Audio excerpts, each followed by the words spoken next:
আলহামদুলিল্লাহ রাব্বিল আলামিন ওয়াসসালাতু ওয়াসসালামু আলা সাইয়্যিদিল আমবিয়া ওয়াল মুরসালিন ওয়া আলা আলিহি ওয়া আসহাবিহি আজমাইন আম্মা বা'দ।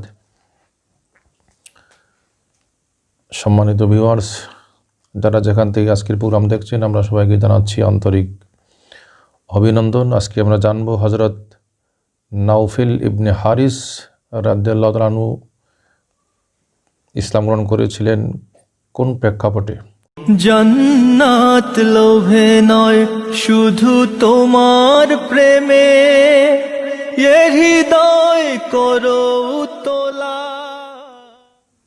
হযরত নাউফেল ইবনে হারিস রাদিয়াল্লাহু তাআলা আনহু তিনি বদর যুদ্ধে কাফিরদের সঙ্গে হয়ে যুদ্ধ করতে গিয়েছিলেন। বদর যুদ্ধটি হয়েছিল 2 হিজরির 17 রমজান। সে যুদ্ধেই মুসলমানরা বিজয় লাভ করেছিলেন এবং কাফেররা পরাজিত হয়েছিল। 70 জন কাফের বন্দী হয়ে মুসলমানদের হাতে এসেছিল, তাদের মধ্যে একজন ছিলেন নাউফেল ইবনে হারিস। তো যারা বন্দী ছিলেন তাদের বিষয়ে সিদ্ধান্ত হলো, যারা ফিদিয়া দিবেন অর্থাৎ জরিমানা দিবেন তাদেরকে বন্দিত্ব থেকে ছাড় দেওয়া হবে। তখন হযরত নাউফেল ইবনে হারিসের কাছে ফিদিয়া চাওয়া হলে তিনি বললেন যে আমি তো অভাবী মানুষ, আমার পক্ষে ফিদিয়া দেওয়া সম্ভব নয়।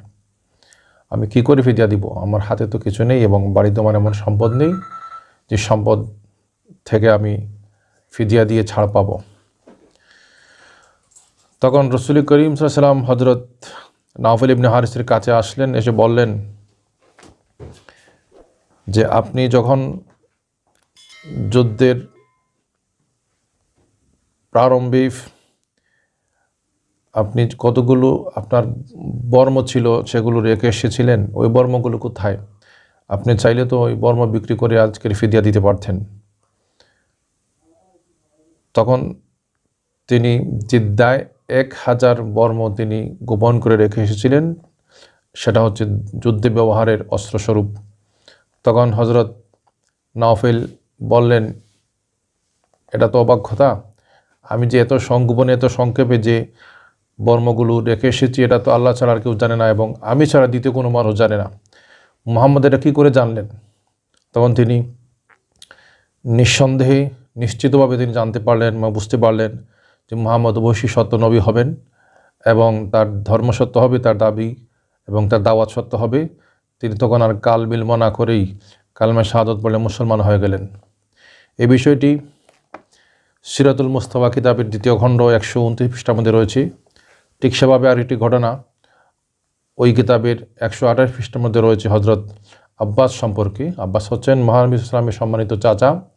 ওই চাচাও যখন বদর যুদ্ধে ধৃত হয়ে বন্দী হয়ে মুসলমানদের কাছে আসলেন, তখন তিনিও ফিদিয়া দিতে অপারগতা প্রকাশ করলেন। মহানবী সাল্লাল্লাহু আলাইহি ওয়াসাল্লাম বললেন যে চাচা, আপনি যখন যুদ্ধে আসেন তখন তো আপনার স্ত্রী অর্থাৎ চাচির কাছে উম্মুল ফজল বিনতে হারিসের কাছে আপনি যে স্বর্ণের যে মুদ্রা দিয়ে এসেছিলেন সেখান থেকে তো চাইলে আপনি ফিদিয়া দিতে পারতেন। তখন হযরত আব্বাস চমকে উঠলেন এবং বললেন, এ কথা তো আমি ছাড়া আর কেউ জানে না, আমার স্ত্রী ছাড়া কেউ জানে না। মুহাম্মদ যখন একথা বলেছেন, সত্য কথা বলেছেন, তিনি অবশ্যই সত্য নবী হবেন। একজন নবী ছাড়া এরকম অদৃশ্যের কথা এবং অজানা কথা এবং গোপনীয় কথা কেউ জানতে পারে না। তখন কাল বিলম্ব না করে হযরত আব্বাস মুসলমান হয়ে গিয়েছেন। এই বিষয়টা পবিত্র মহানবী সাল্লাল্লাহু আলাইহি ওয়াসাল্লামের জীবনী গ্রন্থ সিরাতের অনেক কিতাবই রয়েছে